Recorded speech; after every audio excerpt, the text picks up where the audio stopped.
Welcome back to Toni Told Me, your cozy corner of the internet for the real talk and real tea with me, Toni Tone. As always, if you're watching this on YouTube, please press subscribe. If you're watching this wherever you get your podcasts, Spotify, Apple, Amazon, where else? I think that's all of them. I think I've covered all of them.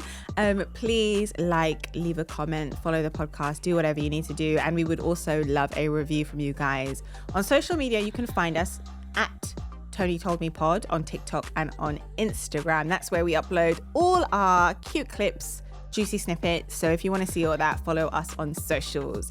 Today's episode brings this season, I say this season because there will be many more, this season of Toni Told Me to a close because I'm going away to enjoy my marriage. I'm going on honeymoon. I'm about to have the best time. I need a bit of a break, guys. I can't lie. This whole wedding period has been intense for me and I need to get away. But because we're taking a break, I want this episode to be an episode on reflections and of course, wedding bits as well. So I'm going to give you some tea on my wedding because by the time you heard this, I would be happily married. I would be a missus. I would have walked down the aisle. But I also want to reflect with producer Annisha on the podcast and some of our favorite bits to date. So make sure you stay tuned. But to give you guys a bit of an update, so we are recording this days before my traditional wedding. I'm super duper excited. It's going to be fun.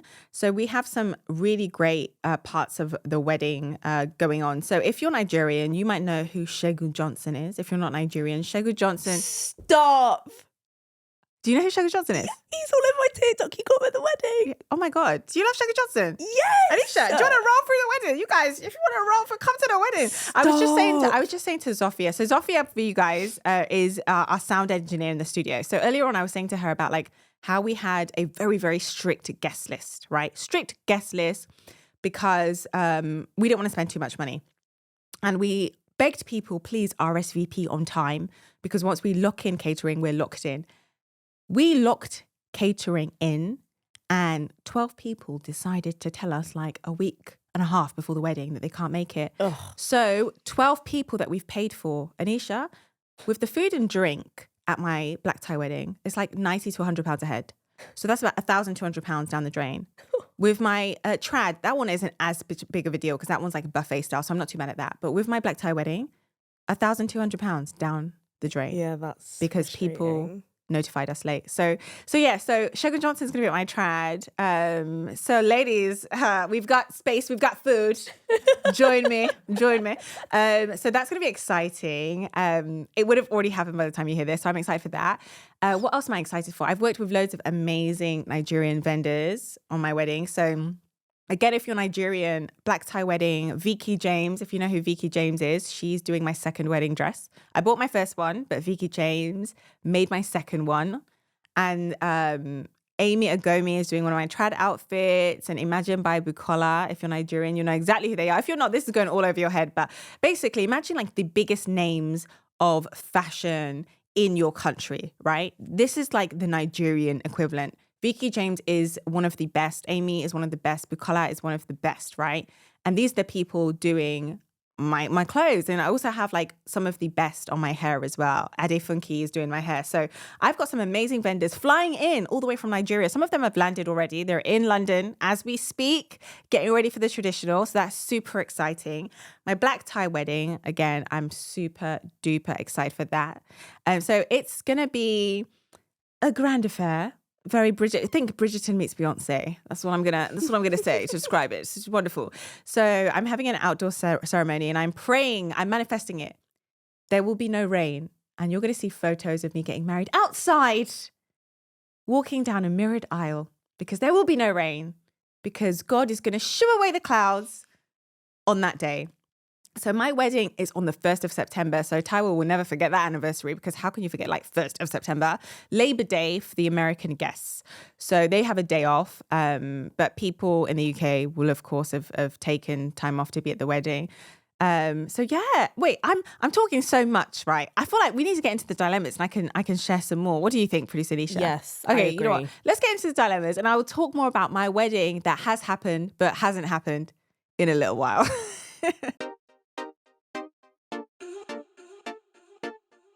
Dilemma number 1, please, producer Annisha. So this one says, "Hi Tony, I hope you are well. My husband and I have been married for 2 years and together for 6 years. Last year we made plans to start trying for a baby at the beginning of this year. But towards the end of last year, I realised that there has been some distance between us. So one day I decided to check his phone. This is something I never did.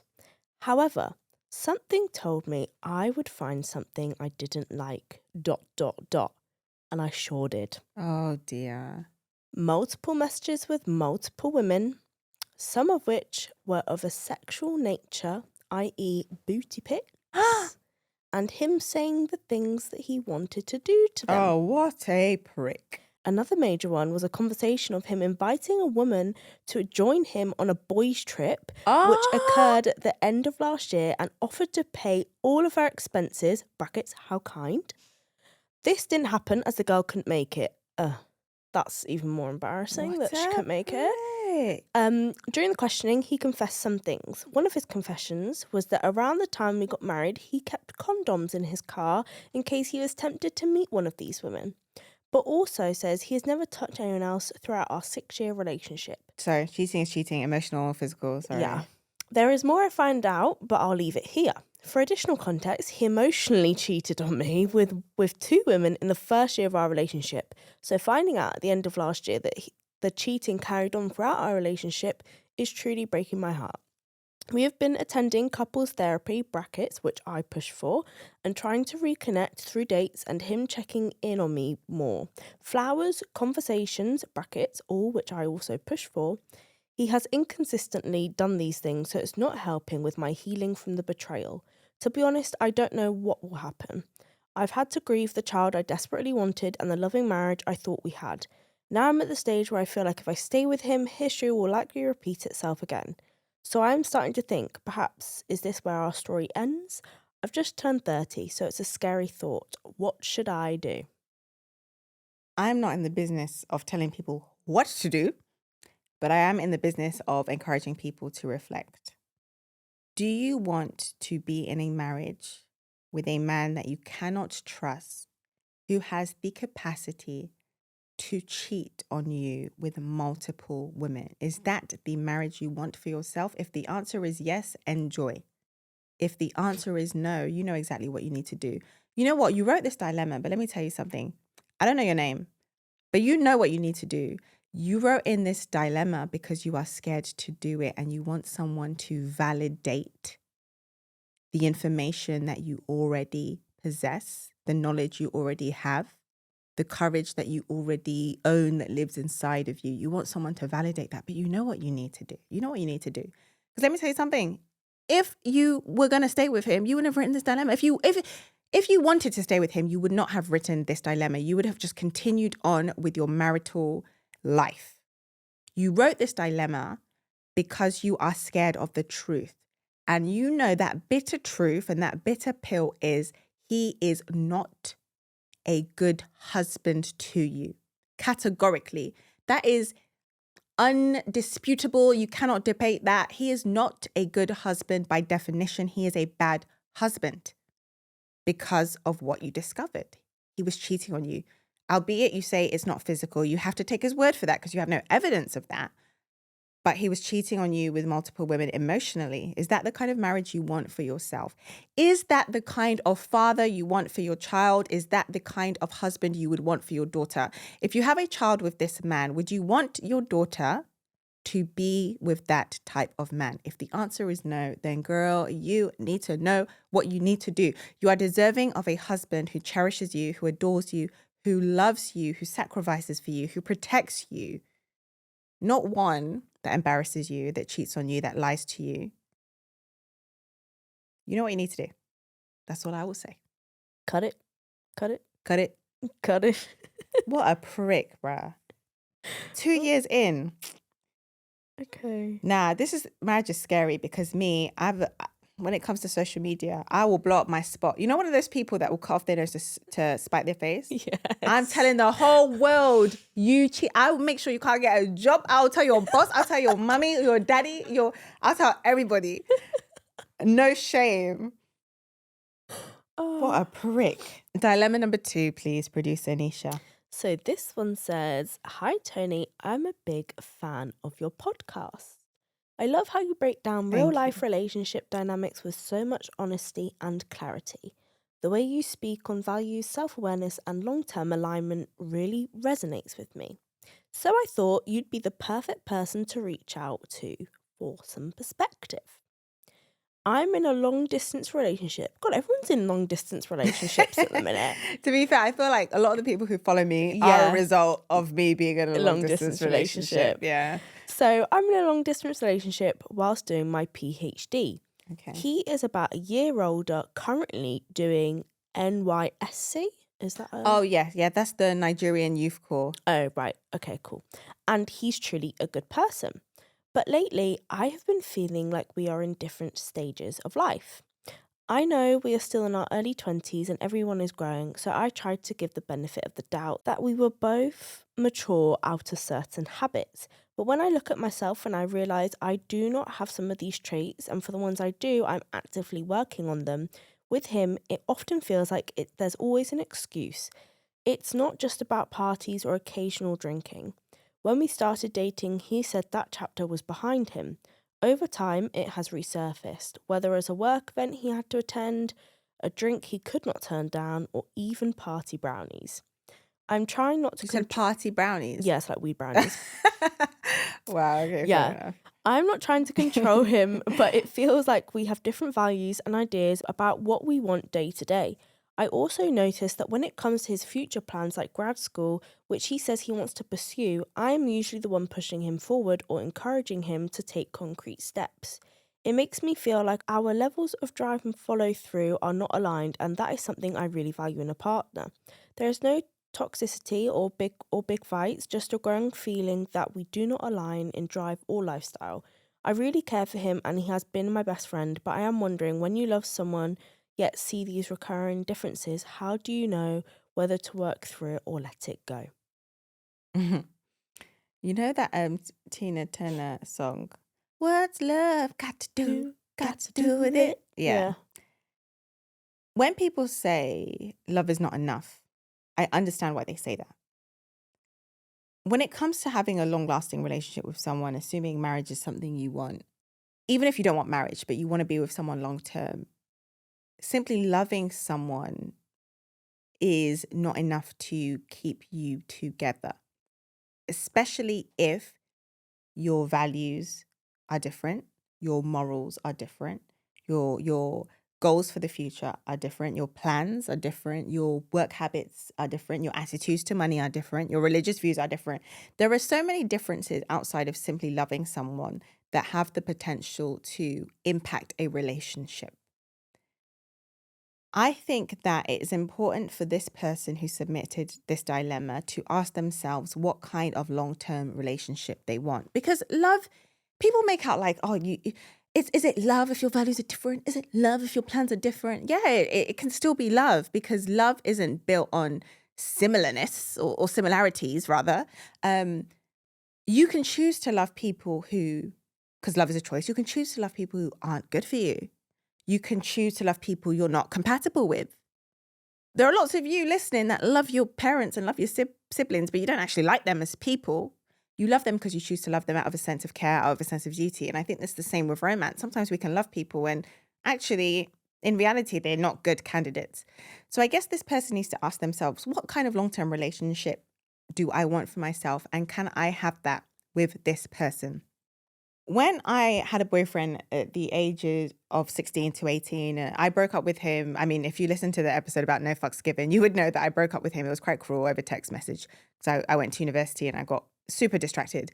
But it wasn't just the distraction that led to the breakup. It was also me reflecting on where we were headed in life and our goals for the future. Like, I wanted to go to university, wanted to get my degree. I wanted to have a corporate job. I had so many goals and plans for the future. And I felt like he was just kind of just content with just something different.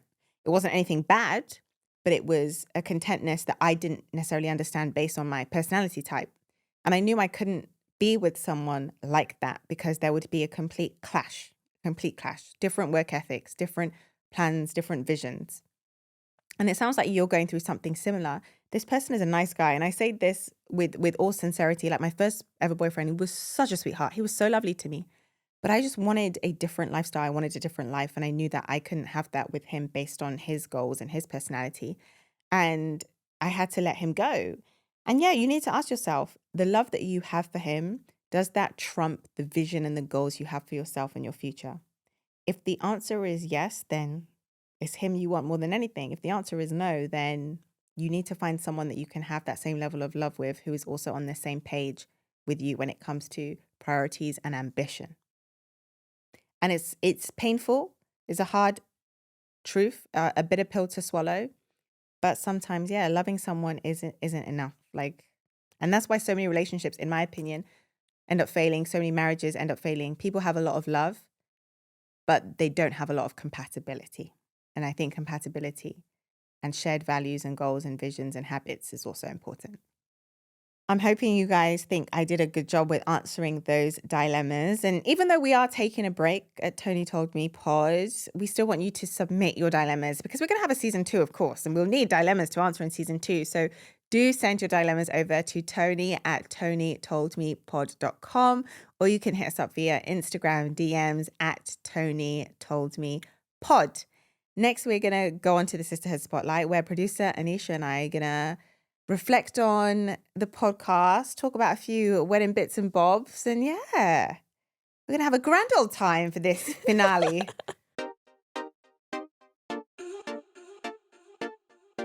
As I mentioned, I'm going to be taking a little break. I'm going on honeymoon in a few days. I am going to be going to Bali for my honeymoon, but I'm actually doing like a dual location honeymoon. So Taiwo and I are flying from Houston to Bali, but we stop in Qatar. But I hear people say Qatar. Is it Qatar? I've never heard of it.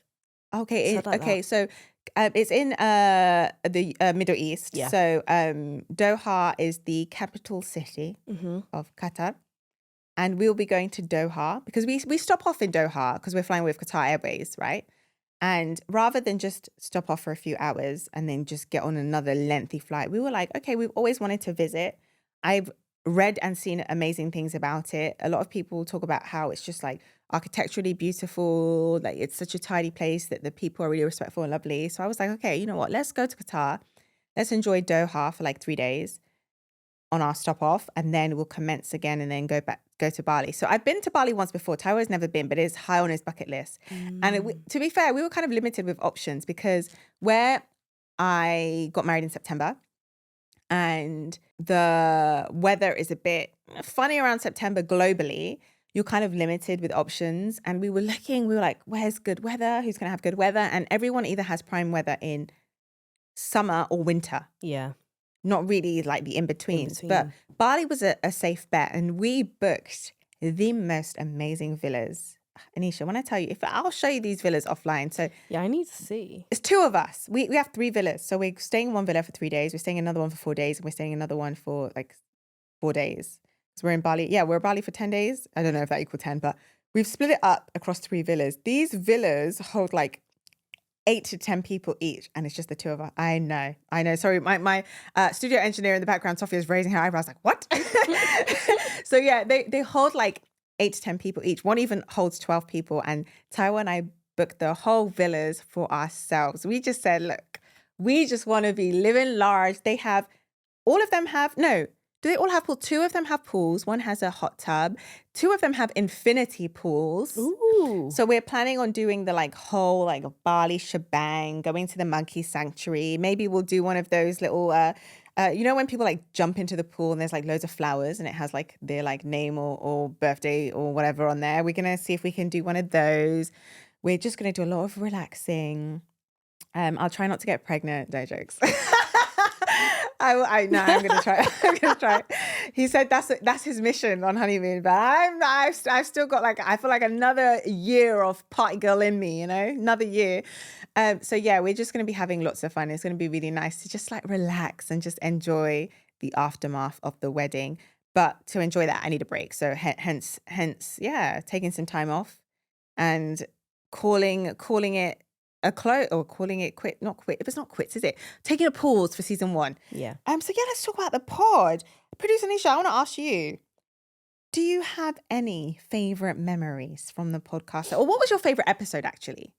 My favourite episode was 100% episode with your mum. Really? That's your favorite? Yeah, just because like she was just great. Everything she said, I was like, now I know where Toni gets her wisdom from. Oh, that's so sweet. And your mum reminded me a lot of my mum in the way that she like takes the parenting approach, because my mum's like my best friend. I love so that. So it's nice to see that someone else has that kind of relationship with their parent, because not everyone has that. Oh, you know what's so funny? My mum recently, actually, off the back of what you said, went like semi-viral on TikTok because this like creator saw one of my mum's videos and stitched it, and he was like, "Who are you? Are you from planet Earth? Like an African mum giving this advice? Like, are you real? Like, are you an alien? Yeah. Like, which Earth are you from? Earth 2?" And it was so funny. It was really, really hilarious. But that's sweet. I'm glad that was your favorite episode. Do I have a favorite episode? I don't think I have a favorite. It's too hard to pick. Then I think there are things from every single episode that I love. Like, I love the one with my mum because it allowed me to like showcase her like parenting style, as you said. And I really think she has a really wonderful parenting style. Love the one with my sister because we got really vulnerable. Love the one with my bestie because we opened up like a whole array of discussion online about like friendship breakups and navigating that and honesty and talking to your friends. Love the one with Dr. Tara because she was like straight to the point. She didn't give a damn. Like, that's so true. I love that energy. Love the one with Taiwo because, you know, that's my baby. With my brother. Like, I think, to be fair, I think most of my favorite episodes were with people who are very close to me as far as like my inner circle goes. So it is very much like my friends, my family, my siblings. Those are my favorite episodes, I do think, yeah. Because I feel like with them, I could just let loose and we can get more vulnerable. Love the one with Sayo because we talked about something super important. God, we've had loads of great episodes. We've had loads. You had Dr. Rona, our amazing dentist who was so inspiring. We've had a lot of different episodes. Oh my God, I'm thinking now. David Larby, again, another inspiring episode. We've gone in with season 1. How are we going to top this for season 2? 35 great episodes. Oh my God, 35 episodes. Yeah. And I've named like, what, 10 guests? Yeah. That's insane. Yeah. You're going to have your work cut out for you, season 2.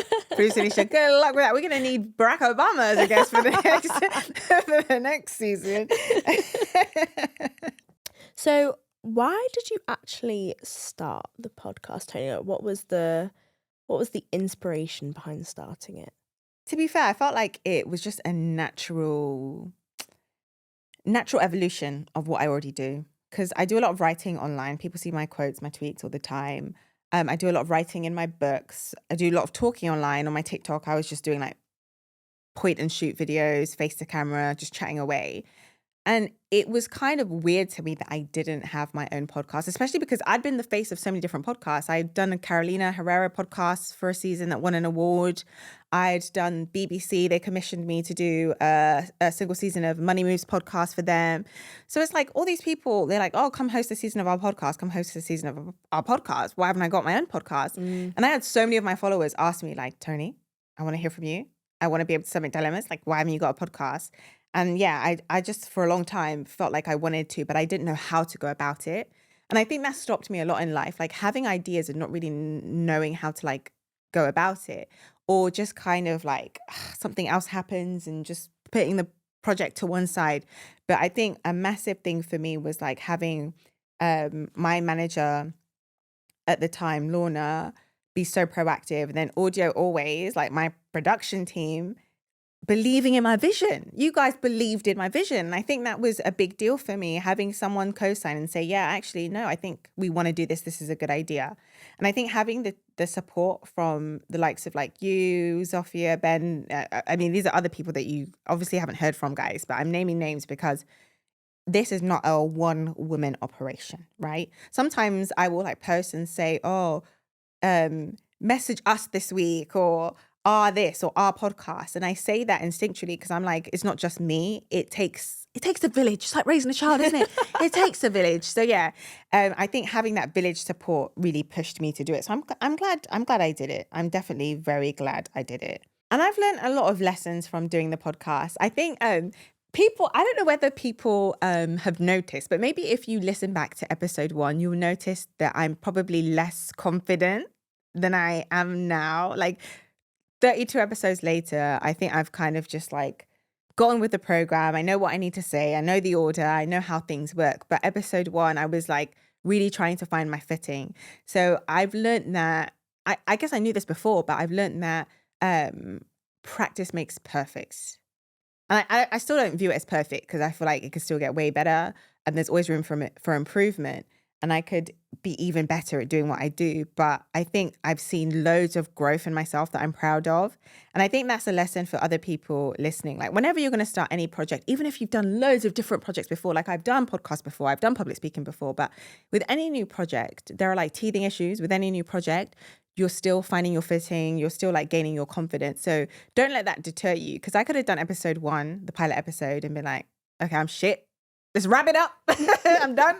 But I didn't. I was like, okay, with time I'll get better. I believed that. And yeah, everything got better. So that's one big lesson I learned.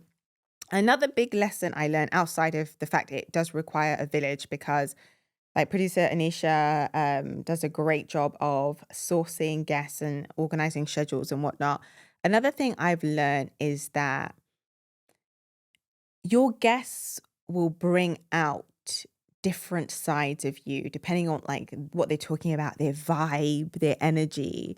Because I have different energy with different guests. And I don't know if you guys have noticed that, but I noticed that like with previous podcasts, I didn't do as much interviewing as I've done with this podcast. And I'm sensing that, okay, like I'm someone who definitely bounces off energy. I try and keep my energy up, but I definitely bounce off different types of energy. Oh my God, another lesson I've learned.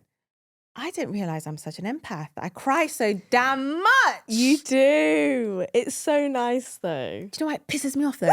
People always say like Cancerians like are crybabies. And I'm always like, I'm not a crybaby. I don't cry. Oh my God, I cry. I didn't realize I cry like this. Anisha. I'm flabbergasted. And I think that maybe I just don't cry day to day because thankfully I don't have things to cry about. And I thank God for that. To God be the glory. I don't have too much to cry about in life. But I think when I'm with other people and they're getting emotional and it's a really beautiful story or they're recounting something unfortunate or sad or they struggled with, like the empath in me, I can't help it. I cry. So I think I discovered that about myself from doing this podcast at the age of 35/6. I didn't realize that people's emotions have that much of an impact on me. I think sometimes I'm quite delusional. I think I'm like tougher than I am. I'm not that tough. I just need to charge it to the game. I'm actually not that tough at all. Another big thing I learned from doing this podcast is that don't underestimate your reach. I think that doing this podcast highlighted this to me. Because I will go on social media and there's people tagging me in Zimbabwe, in Nigeria, in America, in England, in France. And I'm like, what? You're listening to little old me? You're listening to my podcast from where you are in the big wide world? And that is such a nice feeling to know that like with digital media, you can have so much of a reach and there are so many different people from different backgrounds who can appreciate your content. I think that was a big lesson because sometimes I don't know. Even with all the successes I've had to date, I think mentally I kind of like can downplay my impact and downplay my reach and downplay the things I do. And this podcast acts as a nice reminder that actually people listen, people care, people are invested. And that's been really lovely. Like people who say every Tuesday I listen, on my commute to work I listen. I'm like, wow. That means a lot. So shout out to you guys for supporting, man, because the fact that our page on Instagram has grown to the size it has grown to, we haven't even been doing this podcast for a year and we're at over 20,000 followers. That's insane to me. That's nuts to me. Because I know that this industry is not easy. A lot of people say that, oh, it's so saturated. But again, this is a testament to not allowing yourself to be put off of doing something because you feel like everyone's doing it or it's saturated. Like if there's a place for you, there's a place for you. People will buy into what you do if you do it well and if you're intentional about it. And I think that this has been a reflection of that. I could have easily said, it's too late. Everyone's got a podcast. Like we're too far down the line. let me not do one. But I did one, and you guys are really, really supportive. You really followed through. So I appreciate all the support and all the dilemmas. Another thing that I've learned is that there are a lot of people. I appreciate your dilemmas, but there are a lot of people in this world who I feel know exactly what they need to do, but they just need someone to hold their hand through that process. And I understand that. There's nothing wrong with that. I understand that. It could be scary to make a decision, to stand on your decisions 10 toes down, especially because you're like, oh, if I mess this decision up, you feel like you have no one but yourself to blame. But I think one lesson for listeners, I think that you should take on as advice from me is to trust yourself more. Trust yourself more. Trust your gut. Trust your observation. Trust your instinct more. A lot of you write into me, and I'm reading the dilemmas or hearing the dilemmas, and I'm like, you know what you need to do. You know what you need to do. You know what you need to do. You're just too scared to do it. So that's a big lesson I think I want you guys to take on. So as far as my next chapter goes, yeah, you guys would have seen the wedding. It's very, if I had to like describe it in 2 words, it's Bridgerton, Beyonce. Like Bridgerton meets Beyonce, that is the wedding. So string duo, there's gonna be a celloist, a violinist. We're gonna have a saxophonist in the reception while everyone's getting settled, I love that. playing tunes. We're gonna have welcome drinks. We're gonna have little bites. I was gonna say canapes. That's it. Canapes going around. Apparently, our caterer is like really loved in London. Apparently, they make some banging salt and pepper prawns. And I don't eat prawns because I'm intolerant. But my wedding planner was like, you better put those damn prawns on your menu. Your guests will love you for it. And I'm like, I'm intolerant to prawns. I can't eat them. They were like, trust me. And it's funny because I had a meeting with my DJ the other day, and he was like, who's your caterer? I told him. He was like, did you get the prawns? I said, oh my God. See? You were not messing around about the prawns. So I want to say shout out actually to my wedding planners. So obviously, like, as you're hearing this, my wedding's done, and it's not done yet. It's gonna be in a few days. So hopefully, I mean, they continued their amazing job and nothing went wrong. I have faith in them. But my wedding planners, Nathan and Naomi, they're a married couple, and that's part of the reason why I picked them. That's so interesting. It is, isn't it? They're in a company called Platinum Events Planning, and they actually reached out to me and they said, we would love to plan your wedding at no cost, but we want to collaborate with you. And if we do a good job, we want you to shout about us. And let me tell you, the wedding hasn't even happened, but they were worth the collaboration, because even with all the stress that I've experienced, they have alleviated so much of it. And I know that I would have pulled my hair out, or I would have done a Britney and shaved my pixie off. If I didn't have them, it would have been a wrap. Like, they've been absolutely amazing. And yeah, husband and wife, they have this business where they help other couples plan their weddings, because obviously they've been through it. They know the ins and outs, and they're on job. So I really have so much love for them, because they have really supported Taiwo and I through this process, have really advocated for us and had our best interests at heart. And I appreciate them for that. But yeah, the wedding, what else? Oh yeah, decorations. So I know what it's going to look like based on my vision board. Both weddings, but I'm excited for the black tie wedding, and hopefully when you guys see the picture, you'll understand what I mean. We have a really, really like a popular London decorator. I won't give all the names away so you guys can see the vendors on socials, but we're gonna have like a makeshift foyer. We're gonna have draping around the room. We're gonna have like this swirly path through the marquee, and then this dance floor with like this big logo in the center. My sister designed the logo. She's such a designer. And it looks like a designer logo of like loads of different T's. Because you know, Taiwo and Toni, TTTs all over the gaff.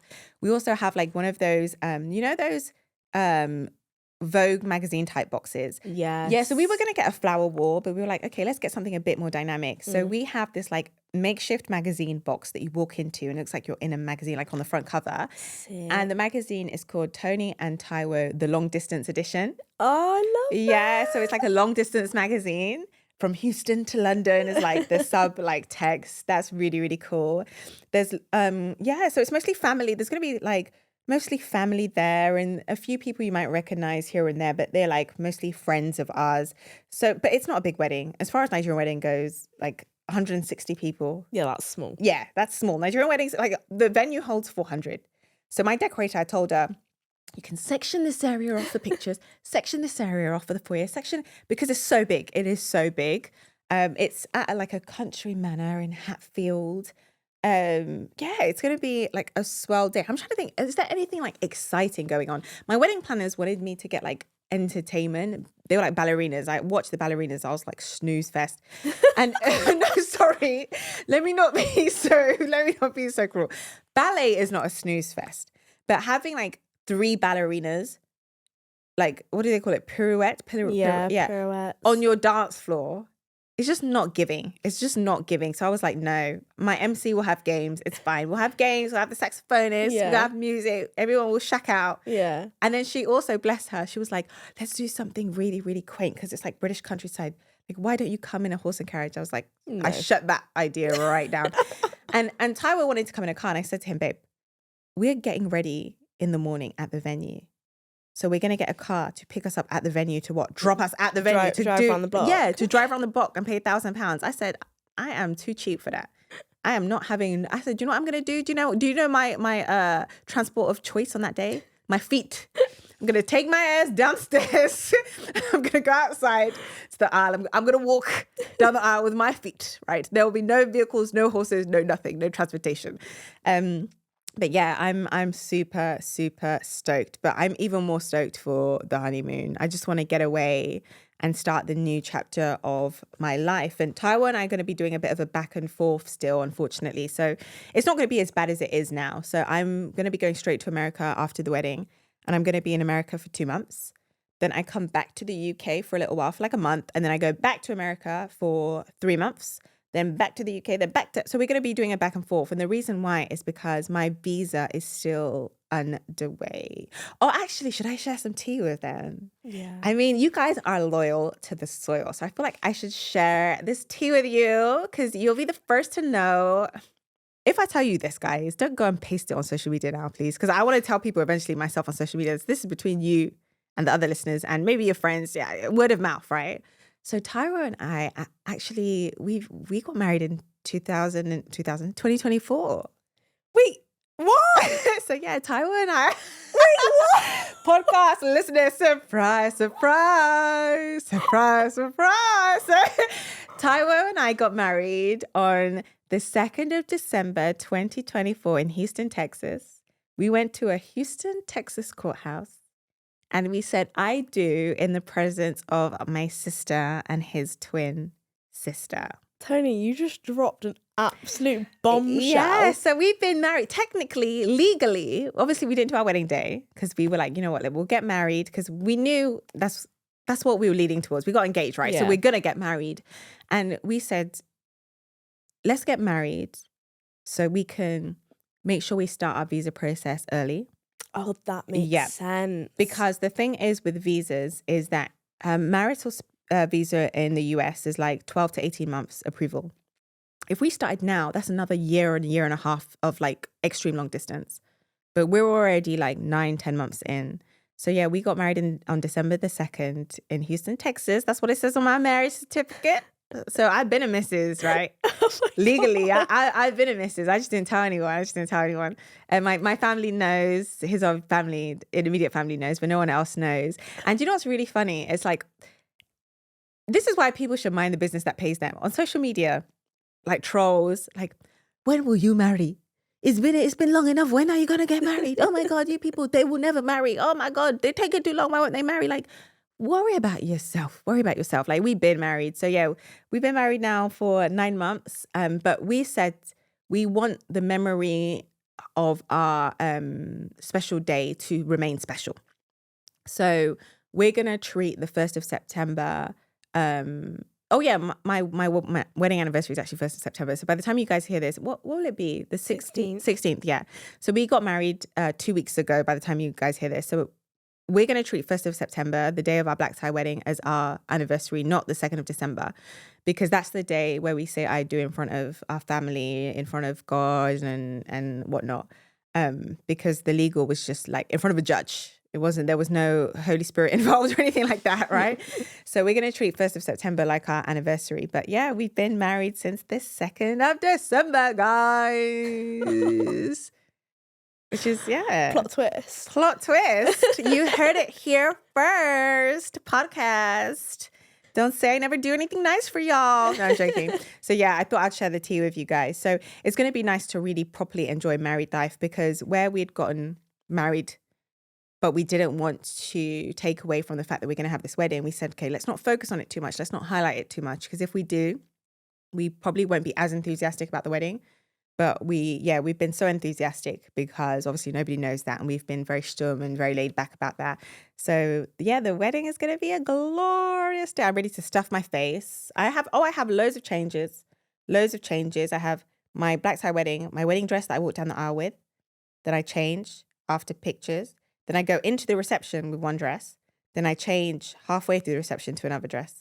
I actually didn't want many changes, but I have this amazing stylist called Rivero, styled by Rivero.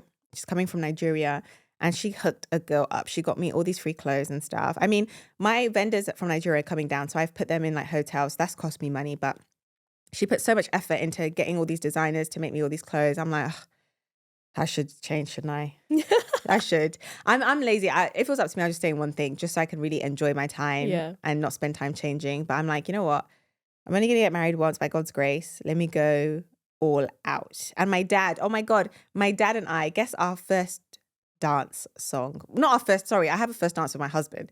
But my daddy-daughter dance at the wedding that you do, the bride and the father of the bride. Guess what our first dance song? What was it? What is it? I can bet. I'll bet you £1,000 now. You cannot guess. I'll give you 3 guesses, and I'll give you 1 clue. Okay, right. Give me the clue. Male artist. Oh, That wasn't a very good clue, was it? Is it Davido? Okay, you know what? No. So with each fail, I'll give you another clue. Okay. It's not Afrobeats. It's not Afrobeats. You have 3 guesses. It's a male. Is it Ed Sheeran? He's not white. God. Your last guess. Tony, this is not narrowing it down. Sorry. Okay, you know what? That's not fair, actually, because if it's okay. The artist is no longer alive. There, you have Michael one Jackson. Guess. Michael Jackson. No. Oh, Tony. My dad and I are dancing to California Love by Tupac. No, stop. That is iconic. That is iconic. Yeah, so if there's one thing about my dad... Sorry, and I said Ed Sheeran. I couldn't be further away. So if there's one thing about my dad, like one massive childhood core memory I have with my dad is my dad playing the most obscene music in the car when I was a child. My dad did not care that his children were in the back seat.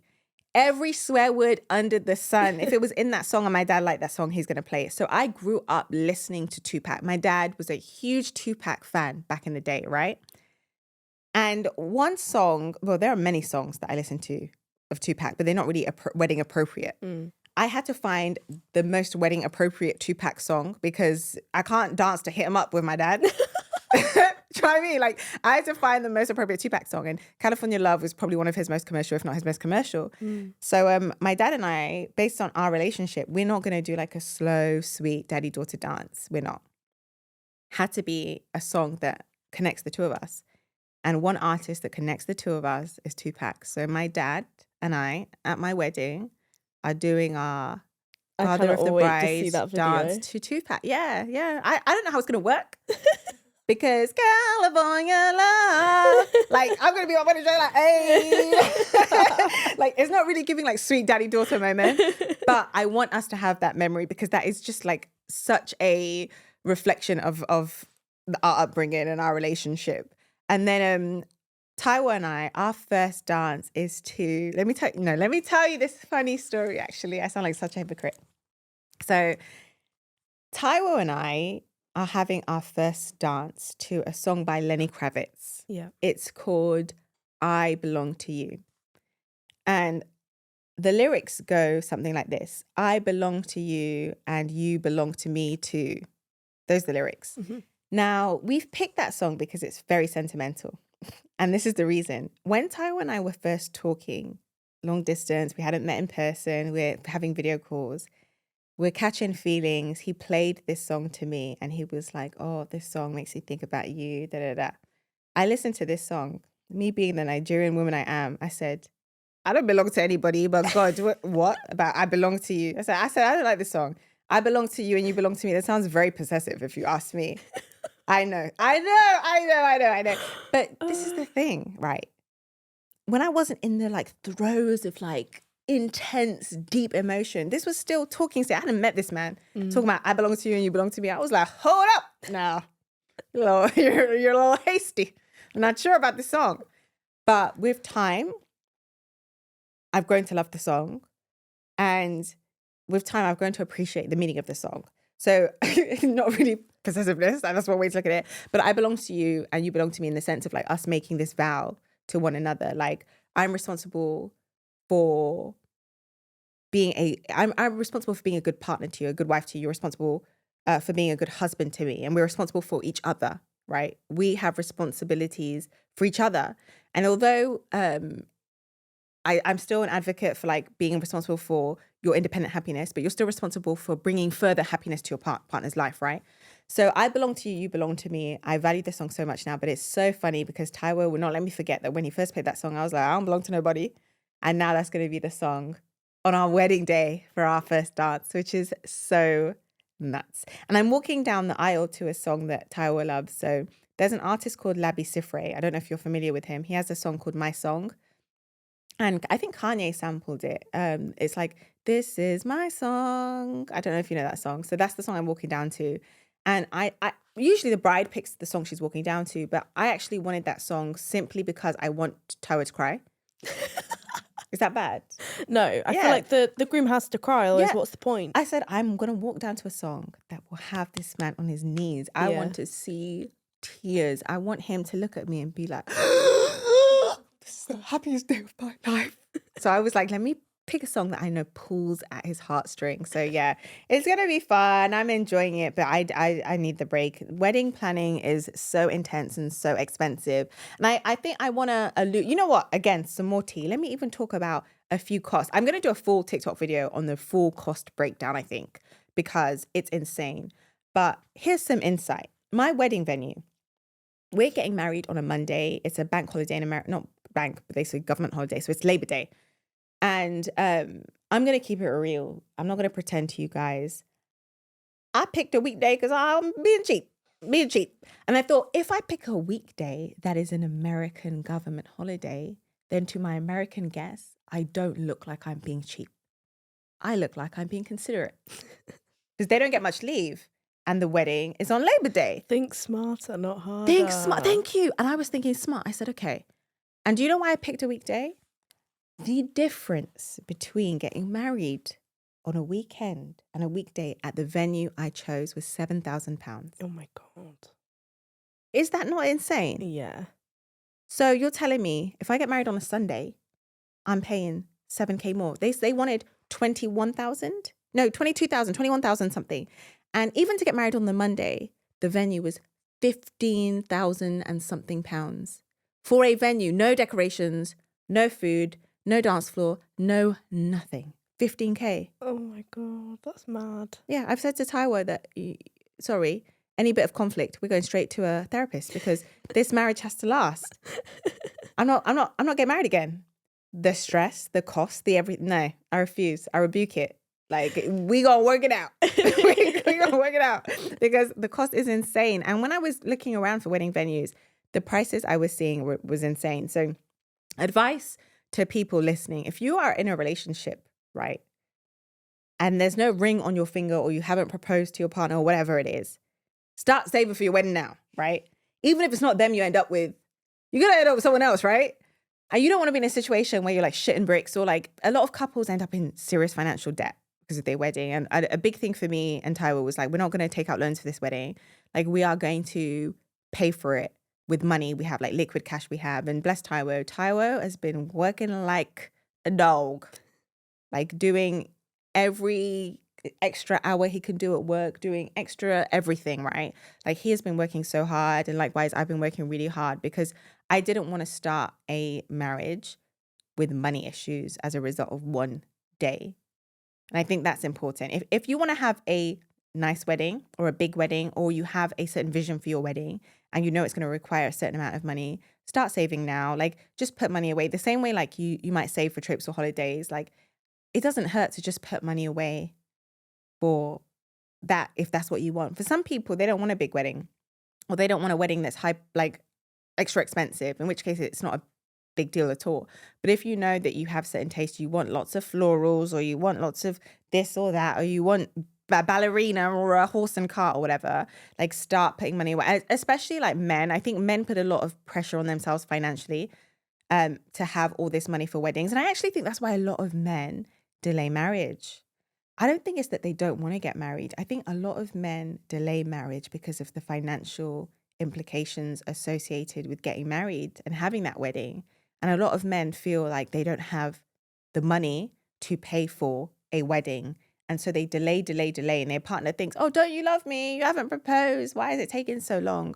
When it's not always that simple. I think sometimes men deal with a lot of pressure. So if there is a man in your life, also mention that, like, you guys should get saving, because weddings are not cheap. So I'm going to end it here because I need to go pack for my honeymoon and enjoy my honeymoon, guys. But if you have any requests for season 2, if you have any dilemmas, if you have anything you want to talk to us about, please continue flooding our inbox, Toni@ToniToldMePod.com. And if you have friends who've never listened to Toni Told Me and you feel like they'll get a lot out of it, please send them episodes, recommend it to people, share it far and wide. We would really appreciate it. But as far as positive words for this week, oh God, it's an emotional one. The end of season 1, I can't even say the end of an era because we'll be back, but the end of season 1. My positive words. I think what I want to say to people is to use me as a testimony. Use season 1 of Toni Told Me as a testimony. If you have an idea in your mind to start a project or to do something and it just won't go away, and it's that niggling thought in your head, don't disregard it. Pay attention to it. You are meant to start that project for a reason. Don't talk yourself out of doing it. Don't overthink to the point you get performance paralysis and you do nothing. Like, take baby steps. There's always something you can do, whether it's research, whether it's getting in touch with companies, whether it's buying a domain, whatever it is. Like, use me as a testimony. For the longest time, I wanted to start this podcast and I was delaying, but it wouldn't leave me. The idea wouldn't leave me. The desire wouldn't leave me. And now we've done it. And yeah, it's been successful in my opinion. And who knows? Let's hope we are award winners, because we still have the British Podcast Awards coming up. Indeed, we do. Yeah, and Annisha will be going to that. So fingers crossed we win an award. But even if we don't, it was so worth it. And I think it's worth taking something that lives in your head and manifesting it and bringing it to fruition. So if you have any idea, whether it's a business, whether it's a podcast, whether it's a shop, whether it's anything, whether it's a clothing brand, it doesn't matter what it is. If you have an idea, work on it. Even if you don't have massive funds or a massive team, there is always something you can do to get the idea off the ground. Like, believe in it and work tirelessly towards reaching that goal. Because it's much better to do something and then maybe change your mind later down the line than to live a life feeling like, oh, I wish I did that. And now I would say die, that's a bit morbid. Now I can live my life without feeling like, wow, I wish I had a podcast. Because we got a podcast and it's all thanks to you. So yeah, thank you so much for all your support.